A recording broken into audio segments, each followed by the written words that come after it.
Welcome back, everyone. It's the Impossible Dream yet again. How you doing, Taylor? I'm doing well, Tony. How have you been? Hanging in there. Do my best. Bit by bit, little by little. Yeah. Well, I would like to start out with, what is it, like AA? Hi, I'm Tony, and I'm not in control of my life. Hi, I'm Taylor, and I'm also not in control of mine. Oh, you too. Interesting.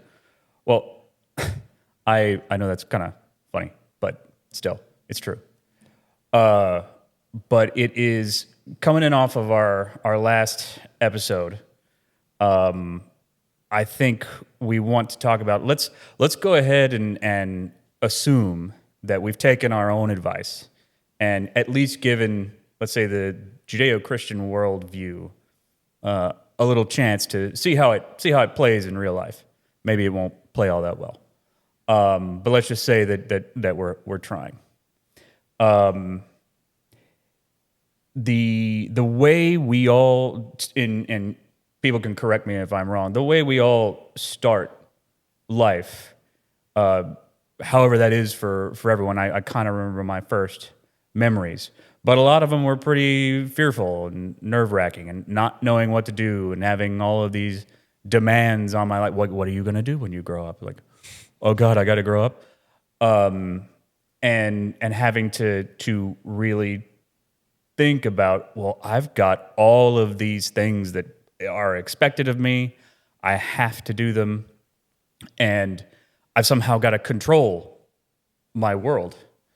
And that is true to a certain extent. Yeah, you somehow do, but what's interesting is that you really can't. Like in my experience, there's very, very little I control. And a lot of that, most of what I can't control is outside of me. In fact, I can't control hardly anything outside of me. But we still feel that we must control our environment.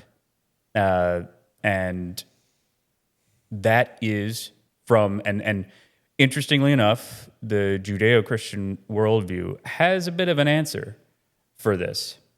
And is it that basic assumption of I must control my environment. I must do X, Y, and Z in order to live, which is certainly true. You have things you have to do in order to live. You will starve if if you don't have somebody to care for you, or if you don't care for yourself. But it still implies an assumption that I'm not sure is true. And that assumption is basically, because that assumption of I must control assumes I am in control. And that is a de facto state of I am God. You may not look at it in terms of the transcendental deity or the divine or whatever, but I am the God of my individual world. And Christianity says that is in fact, that's the fall. That is what broke the world. Self-idolatry. When you make that decision, ultimately that is deep, like pride. Mm-hmm. Ultimately, that's what that is. The assumption that you're the center of the world. And you can forgive yourself for feeling that way, because I think we all are born feeling that way. It's sort of our de facto state. That's the tragedy of human existence, is that we're born with this innatured feeling of we are the center of our world. But I'm not sure that that's true, and I would think that even the secular atheists, for instance, would agree, especially they would agree, that they are not God, because there is no God in that worldview. But you are in the de facto place once you become a secular atheist and make that your reality. That's pretty much your responsibility now. You are the God of your own world. But as we talked about last time, that doesn't make us happy. No. And so if we're going to give it a shot,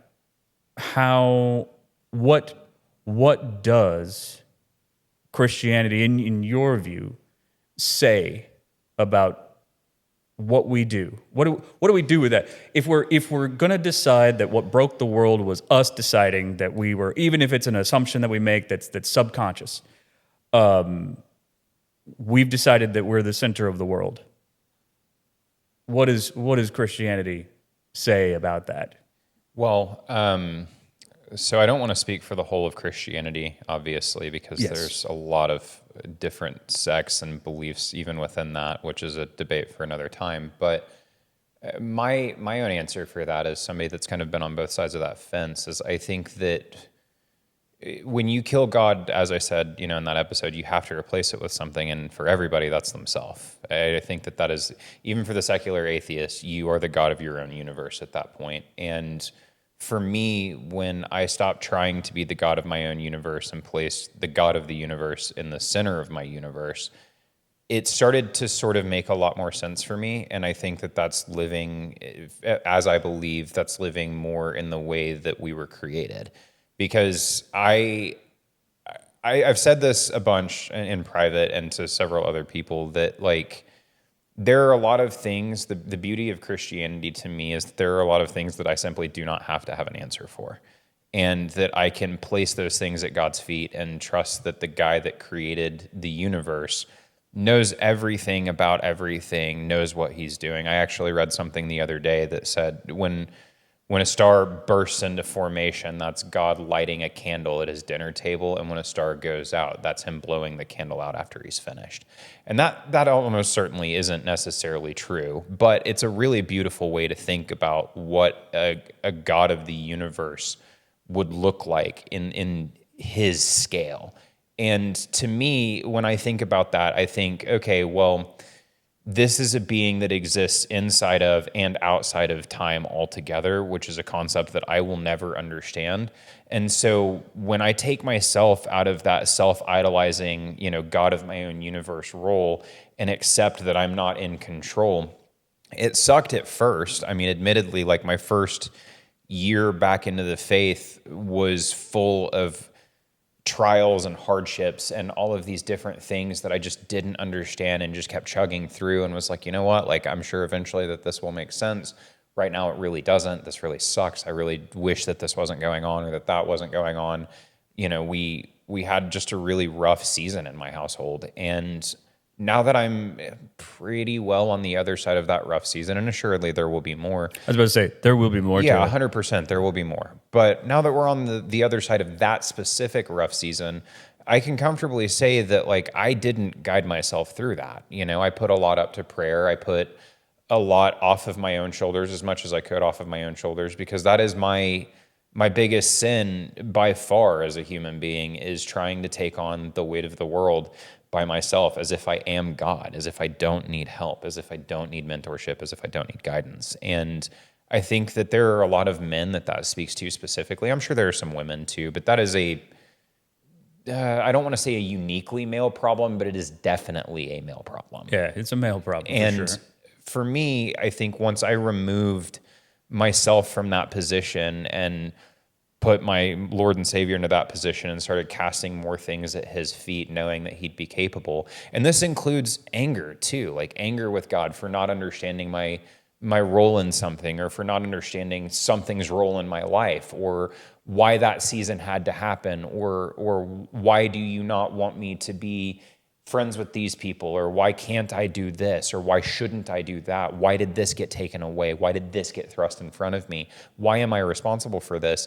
I've started to realize, and through reading the text, obviously, that, like, the God of the universe knows everything about everything and can handle that kind of prayer. Because I think a lot of people are scared to, like, approach God with their anger and their frustration. And I had a conversation with my wife about that not too long ago, where I was like, look, like, you're allowed to be mad in prayer. You're allowed to not understand things. Like, these things are perfectly okay. There's the book of Job. The whole book of Job is basically best summarized as saying, yeah, it's acceptable to take these things to God.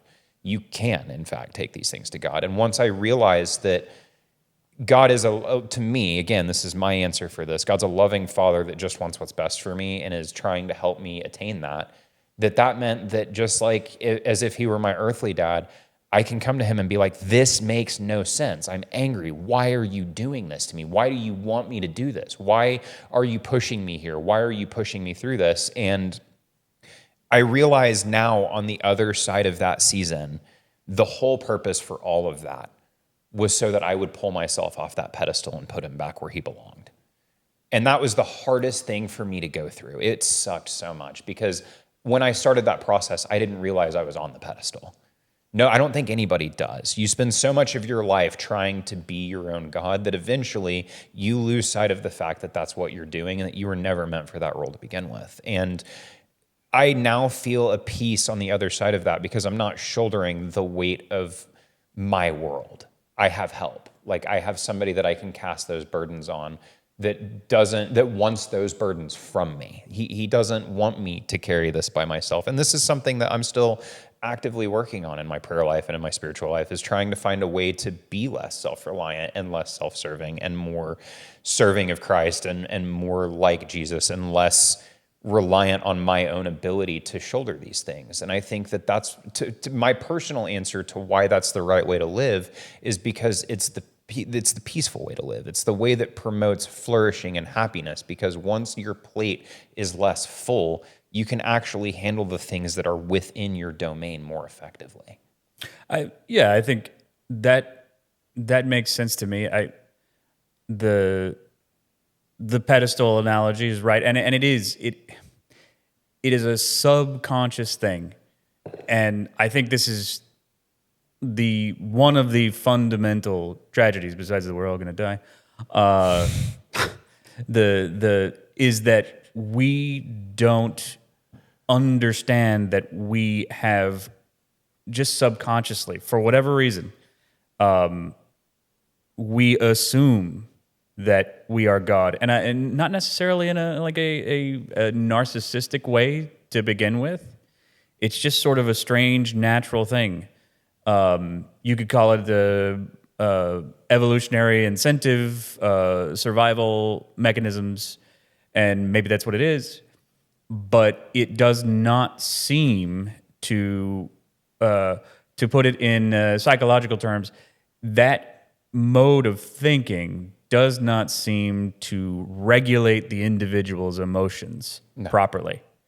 And it's weird to embrace something that in a way diminishes your power, like to take yourself off the pedestal.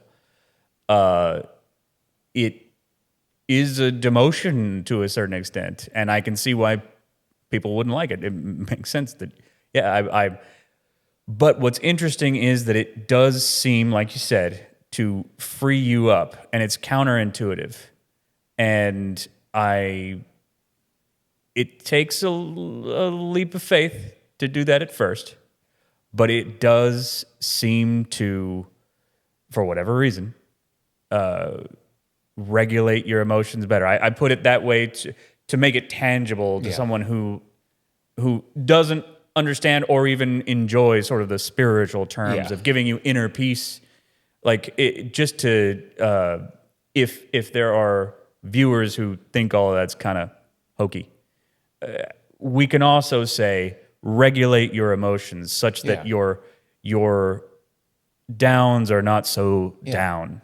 Well, and the Bible has plenty of verses on this, and I'm not going to go into all of them because a quick Google search for anyone curious, you can find a lot on this, and every Bible app that there is has plenty of verses on what, the Bible has to say or Jesus has to say about anxiety specifically. But the one I've got pulled up here is Matthew 6:34, which says, "Therefore do not worry about tomorrow, for tomorrow will worry about itself.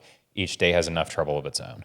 And that is a verse that I have personally tried to really live and die by, because I'm really, really bad about letting my anxieties towards what is on my plate snowball into what's on tomorrow's plate, what's on next week's plate, what's on next month's plate.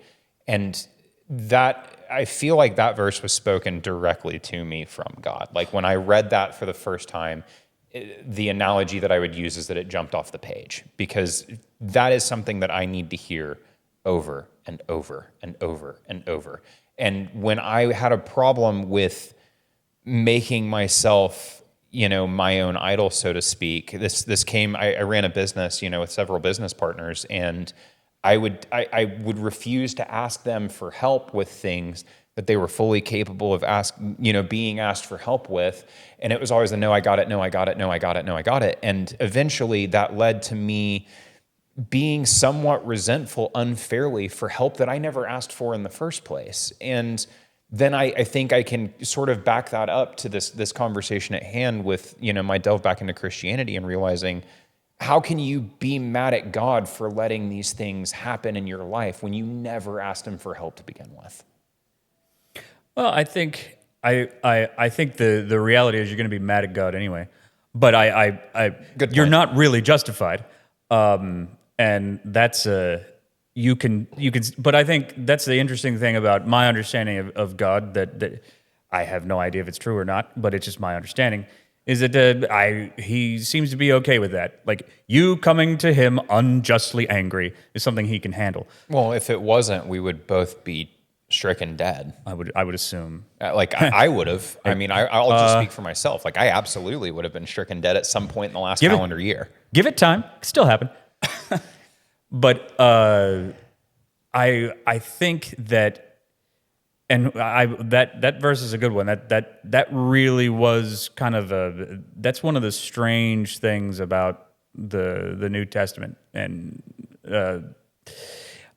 my first reaction to it, I could tell it was profound. I knew that, but it was more like, yeah, thank you, Jesus. That sounds doable.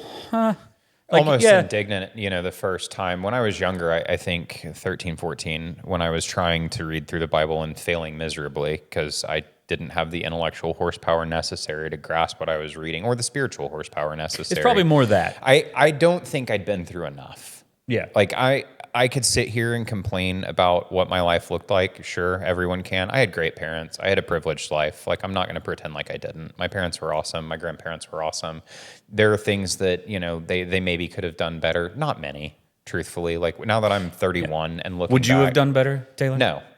And that's why I think that, though. Like, that's the reality of it, is now I'm old enough to acknowledge that my parents are people, that this is their first time doing it, just like it's my first time doing it. And I don't understand anything any more than they did. And that's such a place of humility that I don't know that I ever would have gotten to if I hadn't allowed myself to step off that pedestal and stop idolizing myself. Because part of idolizing myself is the thought of, like, bringing it back to the business partners thing, I can do it better.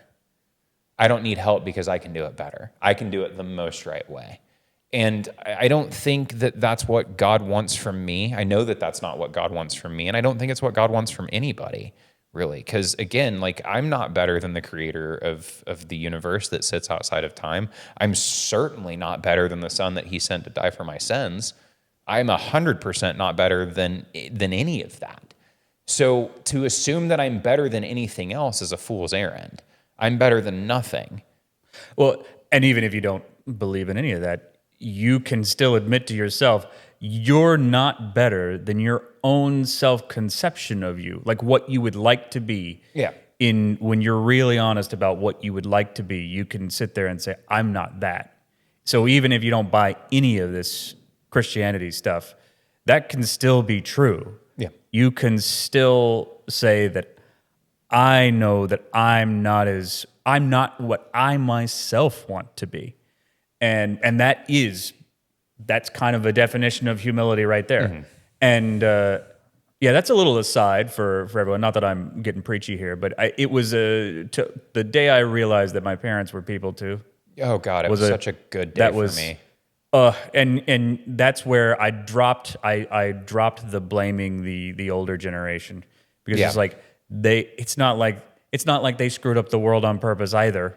I mean, maybe some of them did, but we are just as capable and totally screw up the world on purpose too. None of us know what we're doing here. Well, and I think we're both millennials. We're now an old enough, collective that we can sit here and point to things that millennials have screwed up for the next generations. Like, I think that, largely speaking, millennials haven't been better parents than what came before us. I think we've been worse in a lot of ways. And if you ask any school teacher that has been teaching for 20 or 30 years what their opinion is of the kids that are in school these days, they would absolutely tell you that millennials are worse parents. I know some school teachers. I can say this confidently.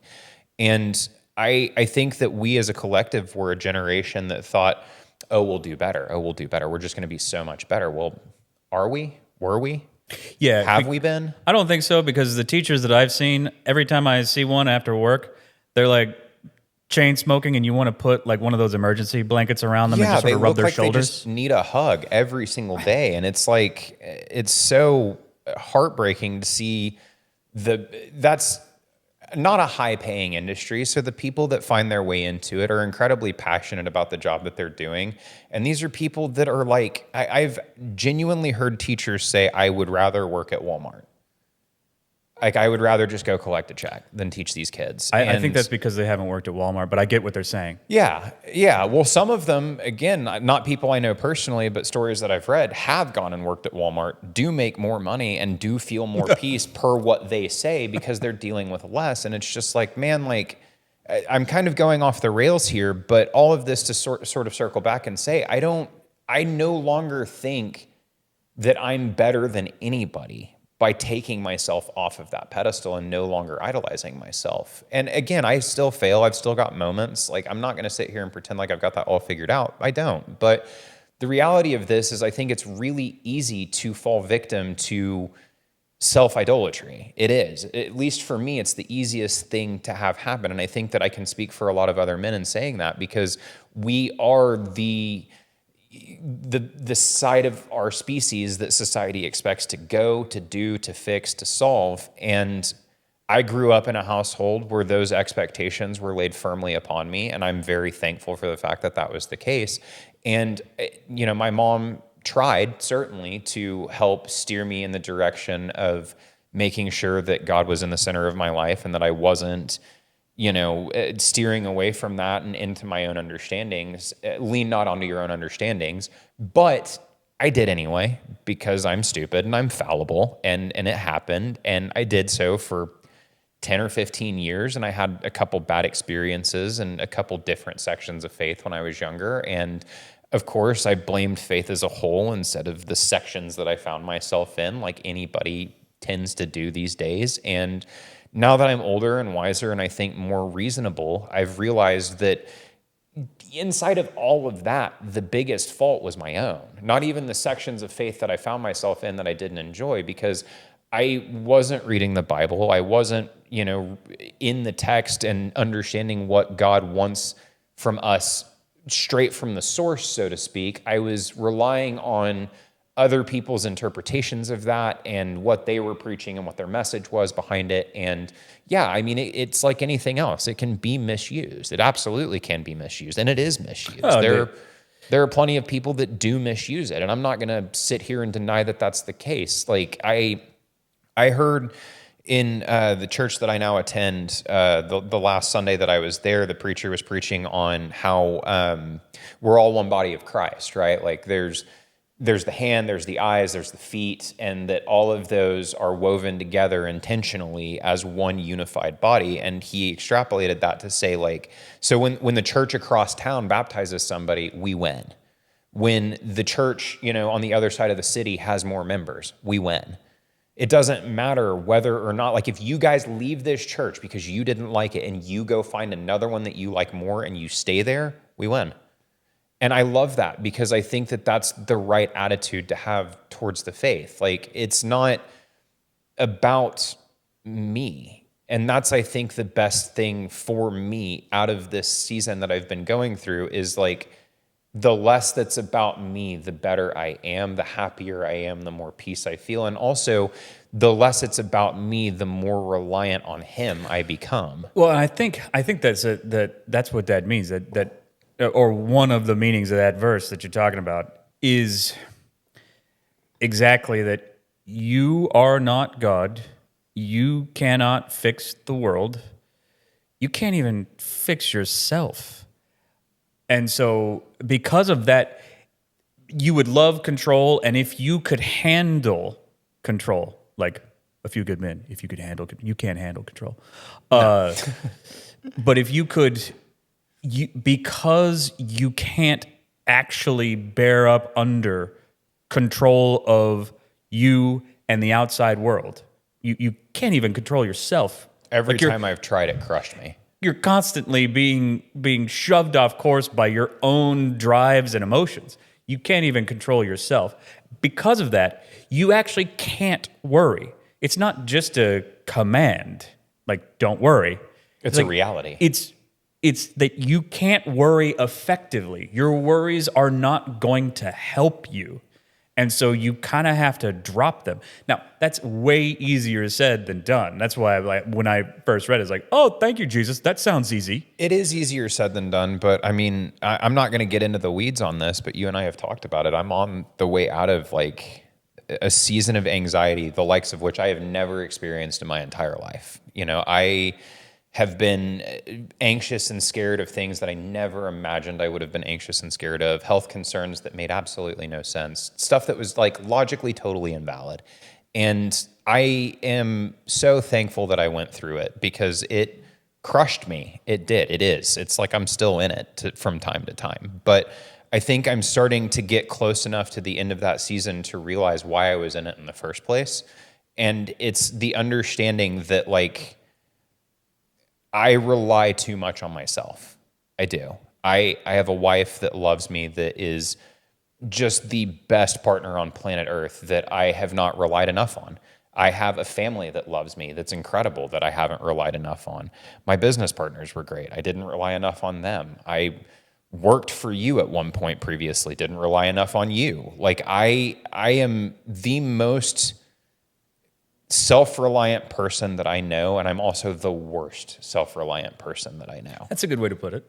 And I firmly now believe, I used to be one of those, oh, like I'm self-made, whatever. That's stupid. No, I'm not. I'm not self-made. I bear very little responsibility in this. And that is a sin against God. That's a sin against my family, who put in the time, the effort, and the energy to make sure that I turned into what I am. There are so many people that have come before me and poured into me when they didn't have to ensure that I got to where I'm at right this second. And the more I lean into casting things at the foot of the cross and less on myself, the more peace I feel, the less anxious I feel. Because I've always been a generally anxious person, but the less I rely on myself to have to fix these things, the better I feel about them.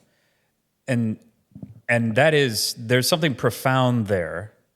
And the term of art in Christianity, put it at the foot of the cross, that means a lot of different things, but for the uninitiated, what you're actually saying is, and it's what you're saying that Jesus said in that verse, let go of externalities. Like, and that even is in itself could be esoteric. But I'm thinking about that scene in Fight Club where Tyler Durden tells him to, let go. Yeah. And because it's not that you have control, it's that you have the illusion that you're in control, and you can't actually live in reality if you don't realize that you don't have control of externalities. And what's interesting and deeply profound about what Christ says there is that he's saying exactly that. Like, you can't worry about this because it's not something that you can control. You have to let it go. And what's weird about that is, in my experience, and this is where the rubber really meets the road for me and anybody that I would say give any advice to, not that I'm in any position to give advice, is that when I started to do that, and really imperfectly, like really, really imperfectly, like I was failing forward. Yes. Or ass backwards, which is more accurate. Because half the time I wasn't pointing in the right direction. But it's like all of the lights on the mental dashboard or the emotional dashboard start to turn on. Again, I apologize for the references, but Independence Day, the reference to where when the mothership starts to get close to Earth, the ship in Roswell, all the lights Everything start to turns turn back on. Yeah. That's the experience I had when I started to just go down this road of just, okay, I don't actually buy any of this. I don't think this is going to work. I think this is superstition. Yeah. And maybe it is, but Here's the thing. When I tried it, I swear to you, all the lights started to come on. Yeah. Suddenly, the world was a very different place that I was sort of flowing with as opposed to against. Fighting against, absolutely. And I was in sort of this what I would call flow state. I think athletes talk about it when you get in the zone and you're no longer self-conscious. And maybe there are other ways to do this. You know, there are other practices you can do. But for me, this is what it was when I started to give up, let go. And I don't mean give up and just be a coward. We talked about that last time. That's misery, perfect misery.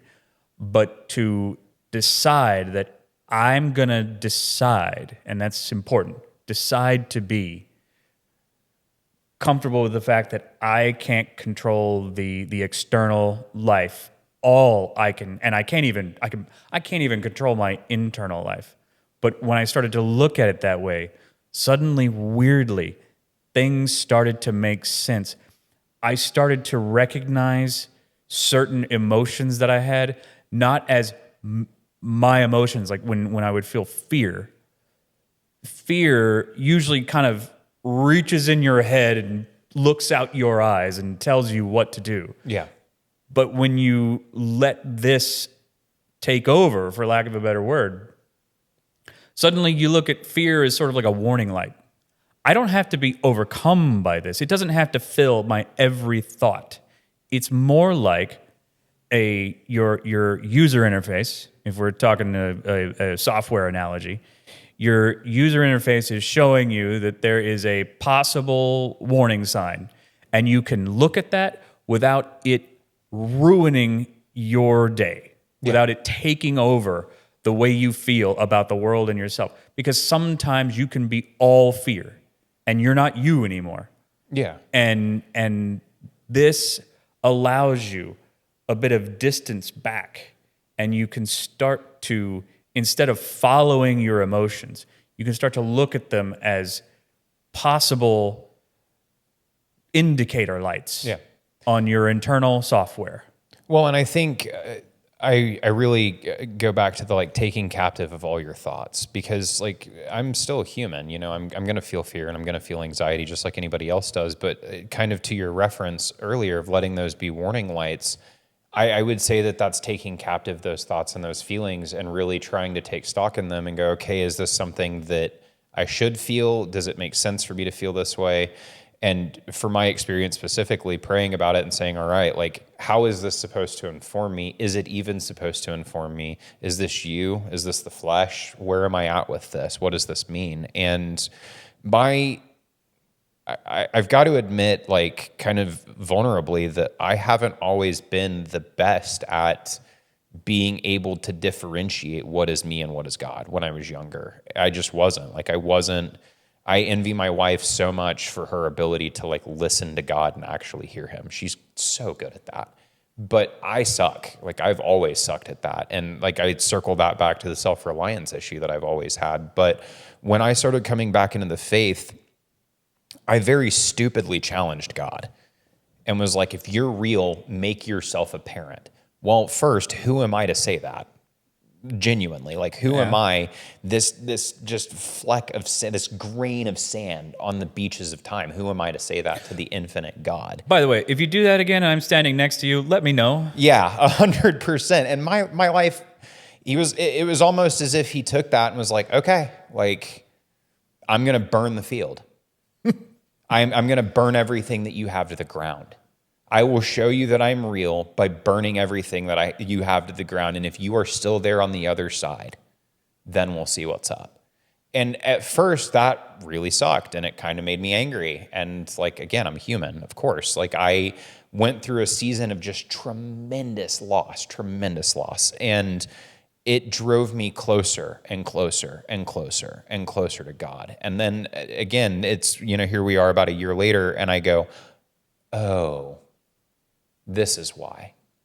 You needed to just beat it clean out of my head that nothing I do is going to fix the externals. Nothing. That I have no control. I have never had control. I never will have control. I can control me. I can control the things that I say, and sometimes I can't even control that. Right.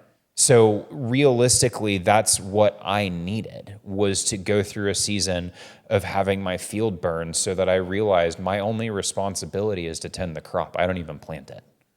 I'm quite literally just there to sow the seeds.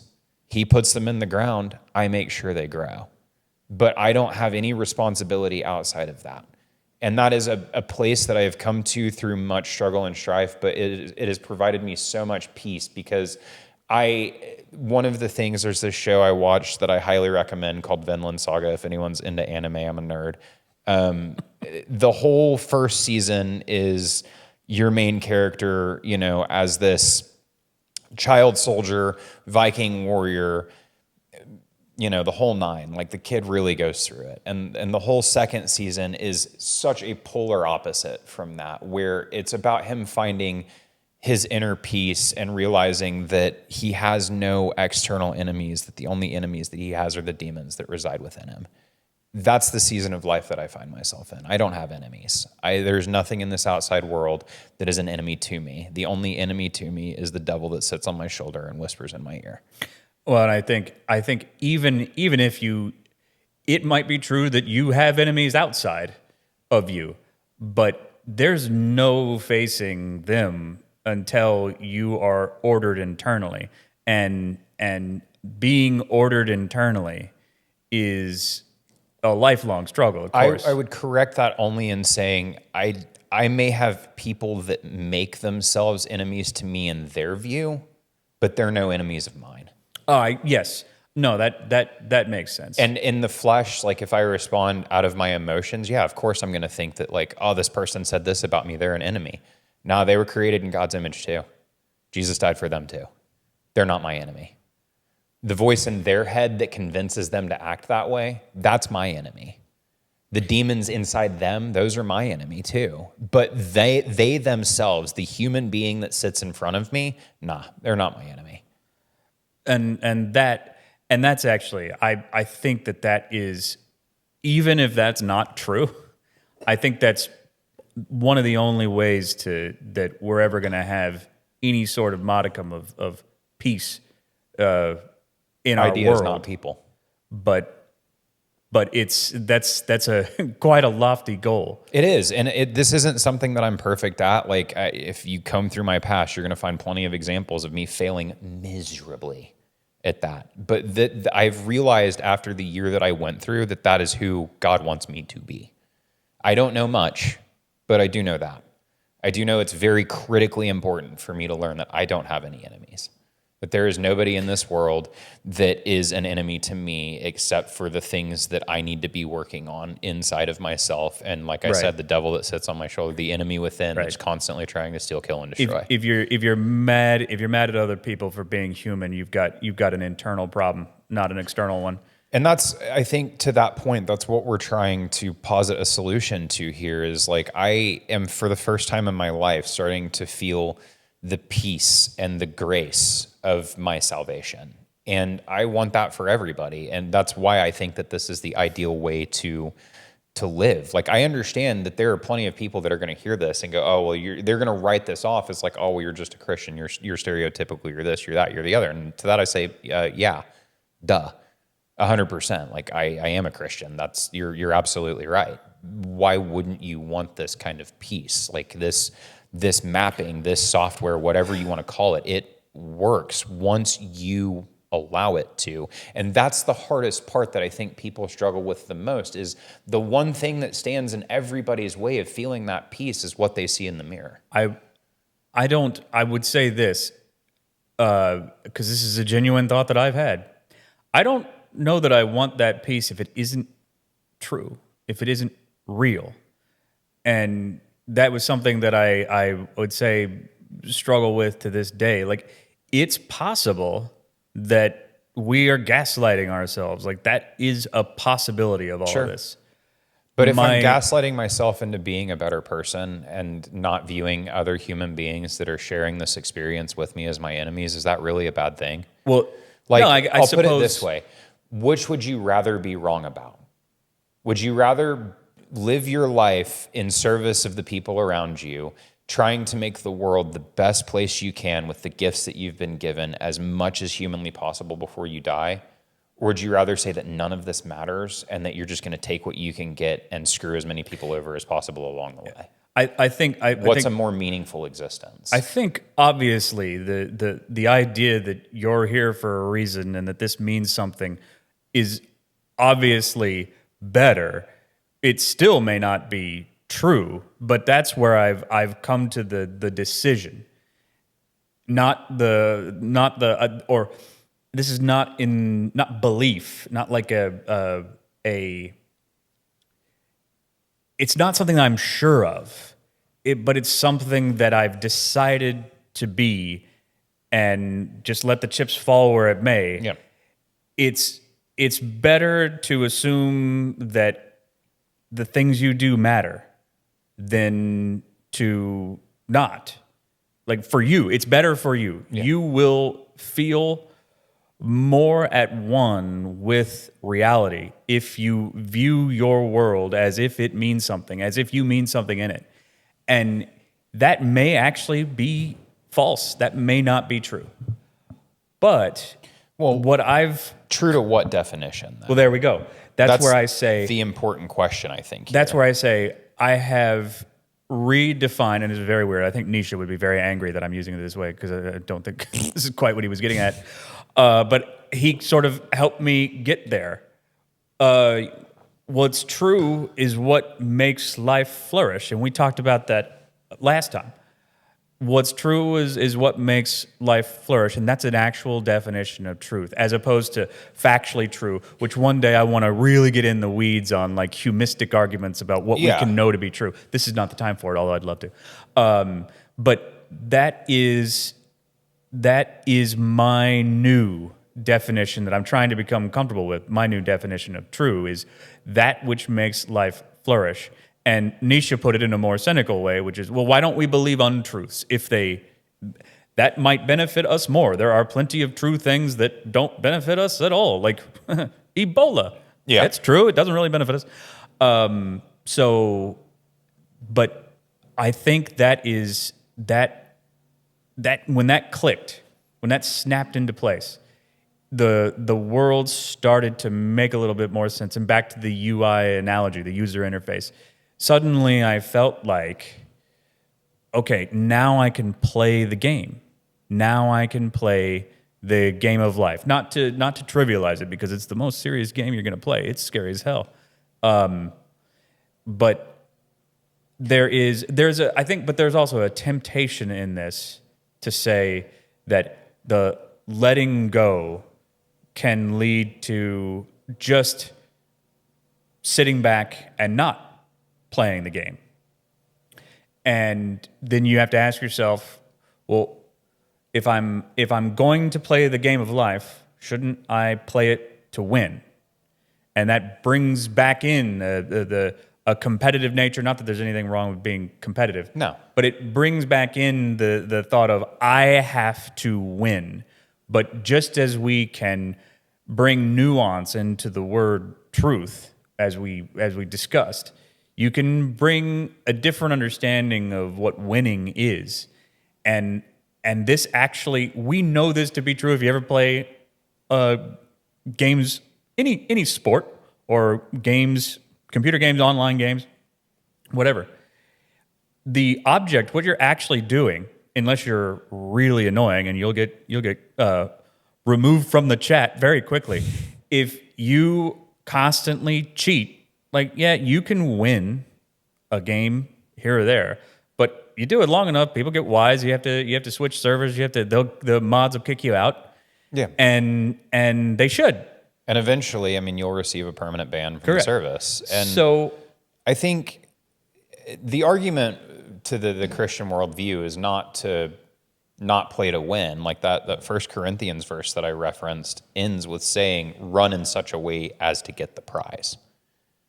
You're built to that. Competitive spirit was put in you on purpose by God. It's not there by accident. And the argument that I'm making is not to try and do away with that competitive spirit. It's to say, let go of what you can't control so that you can lean into what you can.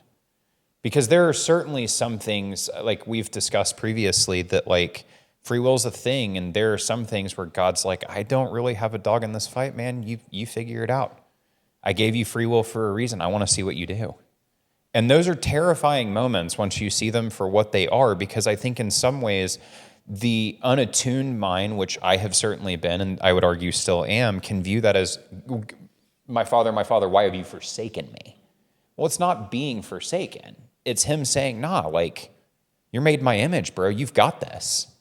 I know you've got this. Or you don't got this, but you should still do it anyway. Yeah, or you don't got this, but I need you to fail so that you can figure out that you don't have it. And that's one of the other things that Christianity is uniquely qualified at, is it expects failure, and it's like, yeah, it's okay. That's the nature of existence. By grace alone, through faith alone. Suffering and failure are going to be part of it, and that's okay. That's actually where you can stay.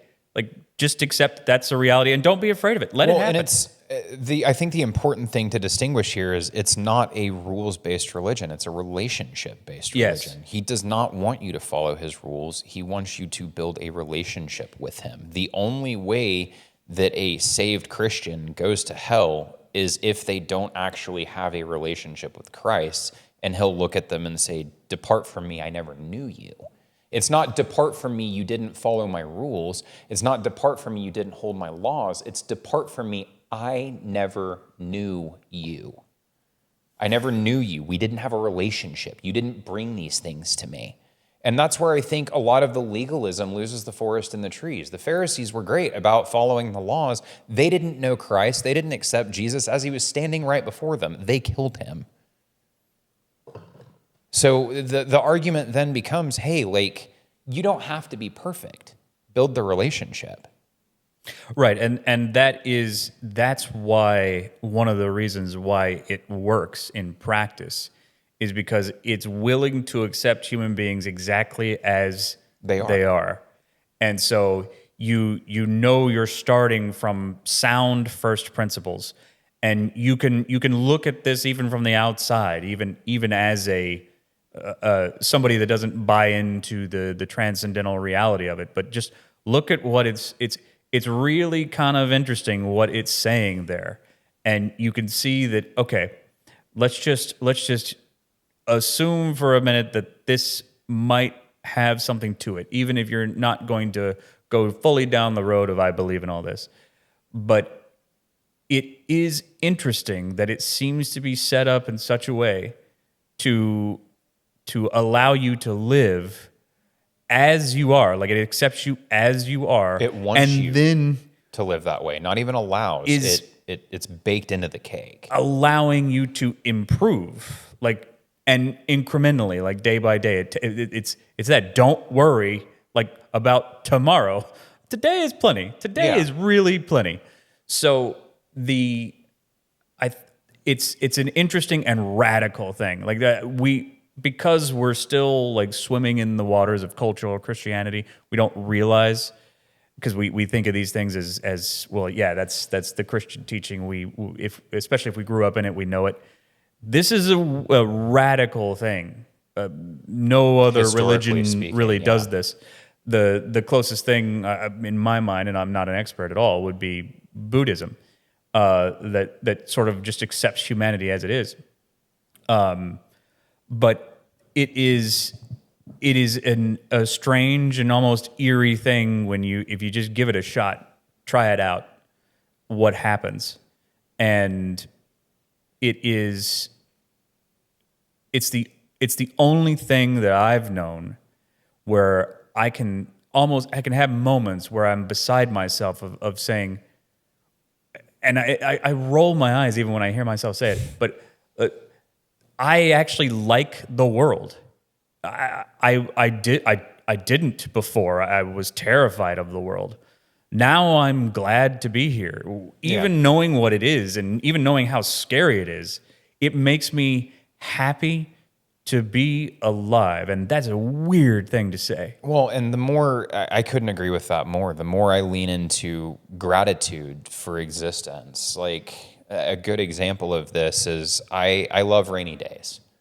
I live in Oklahoma. We don't necessarily have a ton of those compared to a lot of other places in the U.S. And I remember a moment in my walk back to faith where we had a really stormy, morning. It was overcast all day, the kind of weather that I absolutely love. And I was in the hustle to get to a client's house and start, doing some work for them or whatever. And I remember taking a moment to just stop and go, man, thank you, God.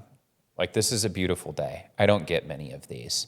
I really appreciate this. Like, I know you know that I love these, and this is how I started my day to day, and I love that. Thank you. Thank you so much. And that was such a profound moment for me because I had never done that before. I'd never stopped to just appreciate a day being the way that I wanted it to be, just from the jump. And I have leaned into that as much as humanly possible, and it's so much more difficult to be angry or frustrated when you can go, wow, this is a beautiful sunset. You really painted the sky tonight. Wow, this is such a beautiful sunrise. I'm so privileged to be alive to see it. Wow, this is such a beautiful view. I am so thankful to exist in a period of history where this view is easily accessible to me. And there's something in those moments. It's weird because I think that's the only thing a human being can get close to understanding what eternity is, what a timeless reality would be. Something outside of space-time. Mm-hmm. In those moments, you actually do lose track of time. Yeah. And there's something weird and eerie about that, and only beautiful things can do that. It's not even that you lose track for me, it's that it becomes meaningless. It's not relevant. Time means nothing in that moment. I don't care what time of day it is. I don't care what I have to do for that day. I don't care where they fall in my linear timescale for that day. All of that is entirely meaningless in that moment. And I can sit in that moment and feel nothing but peace and grace and gratitude for the fact that I'm even alive to witness it. And I think that's a good, I was just thinking about that. That actually, I think, is what we mean when we say the transcendent. Yeah. Because we don't know what we mean when we say God. There's no way we could know. Especially if what we mean by God is the creator of all things and stands outside of time. We have no idea what we're saying when we say that. There's nothing in the Bible that paints a clear picture of what God looks like or what God is other than a loving Father and I am that I am. Yeah, there's a weird insistence on the personality aspect. Yeah. And that's why I keep circling back to saying it's relational. And to me, and I know that there are plenty of other Christians that this isn't true for, but to me, none of that matters. Like, I can ask all of those questions on the other side of my salvation. I don't need to worry about any of that right now. Right now, all I'm concerned about is that he exists, that he loves me, that he cares about me, and that because I've accepted him back into my life, he's turned his face towards me. I agree with all that. I hope all that. What's interesting to me is that I have, as I've gotten older, I've come to this thought of I would love to think, and I hope, and I put it that way because it's not so much a matter of disbelief. It's more like I am in no position to believe in my own salvation. Like, if you were going to say, do you think you're going to heaven? I'd be like, I'm really afraid to say that. I hope, but I'm not. One, an afterlife isn't guaranteed. All of what we're saying could be true, and there's still no afterlife. This could be it. This could be it. And that should be enough. And it was for a lot of people. Like, there were debates in the original, like, Hebrew faith that there were certain groups that didn't believe in the afterlife, that this is all you got and that was enough. And so even if you think that the afterlife is hokey, I hope it's not, but I would never dare now, it's a weird thing, to say that I think I'm going. If it exists, I hope so, and I'm on board, I'll buy a ticket. But I don't deserve one, and I still think it's worth it, even if there's nothing after this. And that's, I think, the deserve thing is where I really hang my hat on. Do I think that there's an afterlife? Yes. Do I think that I'm going to heaven? Yes. I believe in Jesus Christ. I believe he died for my sins. I'm going out of my way to build a relationship with him. And again, the Bible makes that very clear. By grace alone, through faith alone, in Jesus Christ alone, lest no man boast. It's not about works. There's nothing, I will never, ever, ever earn my salvation. I deserve nothing but damnation and hell. Nothing. That is exactly what I deserve. I deserve to die for my sins, 100%. That is what I deserve. Do I deserve to go to heaven? No, I don't. Neither do you. Neither does anybody. No one that's ever lived deserves to go to heaven except for Jesus Christ himself. But there's a certain peace. That sounds terrifying, and I get that. There's a certain peace that can be extracted from that in knowing that my salvation is guaranteed through the works of my Lord and Savior and not through anything that I have done, can do, or ever will do. Jesus is sitting in heaven interceding for me, for you, for absolutely everybody else. Every time we sin and God looks at us, he goes, no. I died for that. I've already died for that. I shed my blood for that. The toll has been paid. And that's where I hang my hat on it. That's, I think, the important transition for me. And I'm still working on all of this. I still have moments where like the flesh makes me doubt and I worry and I have anxiety towards it. But that is why I think I needed the last year that I had, was so that I could realize, like, nah, bro, like he's got you. He knows who you are. He knows what you suck at. He knows what you're good at. All of that was put together on purpose for the moment of history that you live in right now. And maybe I'm in a worse place. The way I look at it is, I know enough about my own fallibility that I could, even if there's let's say that all of this is self-gaslighting, it's possible that there's a version of a religion out there that is true, but I'm capable of totally getting it wrong. Yeah. But if I might correct you for a second, don't you think that the God of everything knows that about you? Does he not know you better than you do? Every single hair on the top of your head is counted and numbered. Well, that number is dropping precipitously. It might be dwindling, yeah, but he knows the rate that it's dwindling at. And that's the thing, is like, that's where I place my faith, man. It's like, I know me about as well as you know you, but I don't know me better than God knows me, because he knows every infinite possibility of who I could become based on every infinite possibility of things that I could get myself into. And if you accept that God is real and that Jesus is real and that all of that is true, that makes perfect sense. And what I say is that I hope that that's true. And I want it to be true. I understand, though, that I could be wrong. Sure. But that's actually what I think faith is you come to this, you're going to have doubts. The doubts are going to be constant throughout your life. And if you say that you haven't doubted, then I don't believe you, or you're trying to sell me something, and I don't want to be sold anything. Yeah. And so what I've come to is I'm trying to be comfortable with the idea that I could be wrong and that I could be deluding myself. And I'm sure that there are people, if they watch this, that are thinking that right, that I don't know why they got this far into it. If they think but I'm thankful they did. But I'm glad you did. Suckers. But I think that you have to, at some point, you just sort of have to put your chips all the way down and say, all right, I'm going forward with this. I hope to hell it's true. And all I can say, when I did that, when I started to treat life as if it was an RPG that God put me in to play, and being perfectly willing to accept that I could be totally wrong about that. But what's weird is that I started to enjoy the game. Yeah. And that can be cliche, and it is cliche. if it's bullshit, but it's not bullshit for me. Like it's real for me. And suddenly the world sort of snaps into place like an attachment on a vacuum cleaner. I don't know why that's so satisfying, but it just is. And you click it in, it's like, oh hell yeah. Delicious. That's really what it was like when the lights started to come on. And that is something that you can't get over that. Even if you can rationalize everything away, which I tend to do.